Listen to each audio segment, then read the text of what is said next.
Un tagad mēs parunāsim par televīziju. To vidi, kurā ejam gaisā arī mēs, Nāgons parks. Ja atceramies vecos laikus, tad televīzija bija kaut kas tāds. Visi ģimenes sapulcējās pie tāda kā mājas altāra televizora, noņēma sedziņu nost, paskatījās ziņas vai Hamiljona rotaļas, visi kopā. Skaisti. Šodien televīzija jau ir kaut kas krietni plašāks. Mēs varam skatīties simtiem kanālus, mēs varam skatīties lietas tad, kad mēs gribam tās redzēt, nevis tad, kad tās rāda pa televīziju. Un vēl jau vairāk, televīzija ir tagad arī pieejama telefonā.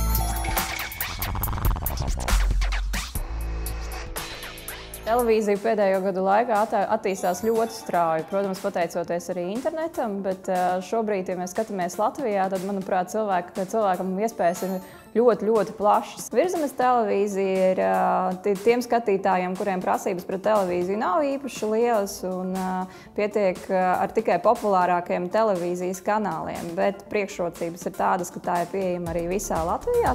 Prasīgāk skatītāji izmanto interaktīvās televīzijas iespējas, kurā var izvēlēties vairāk nekā 100 kanālu, mainīt valodu, atlikt skatīšanos un saņemt citus modernus servisus.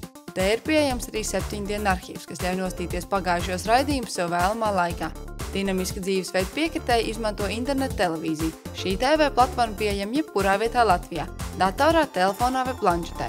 Šobrīd tiešām gan internets, gan arī tehnoloģijas attīstās gaismas ātrumā, un tieši šogad un iepriekšējā gadu mēs pamanām, ka tā tendence skatīties televīziju uz mobilajām ierīcēm ļoti strauji attīstās. Vienlaiks jāatceras, ka visa televīzijas darbība ir cieši saistīta ar autortiesībām, tāpēc arī interneta televīzija ir pieejama tikai Latvijā.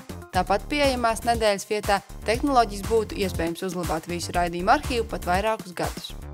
Tehnoloģija attīstās kopumā daudz straujāk nekā saturs spēja tikt tam līdzi. Līdz ar to tehnoloģiski šobrīd jau var piedāvāt iespējams daudz vairāk brīnums. Jautājumā parasti iesaistās juristi par to, kā tad to nodalīt un kādas tiesības ir piešķiramas vai nav piešķiramas.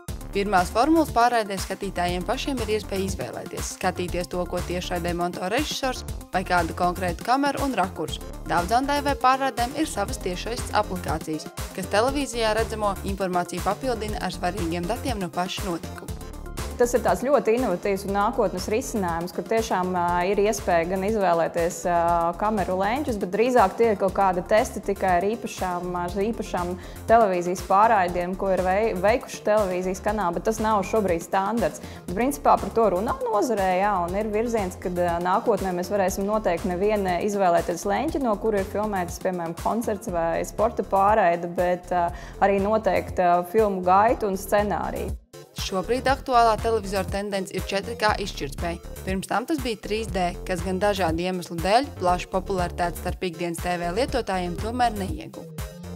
HD tehnoloģija ir iegūsi savu popularitāti, bet jau šobrīd tās prasības ir augstākas. Tā ka 2-3 gadu laikā, es domāju, noteikti Ultra HD televīzijas kanāli vai filmas, tā būs viena no tendencēm, ko mēs varēsim redzēt.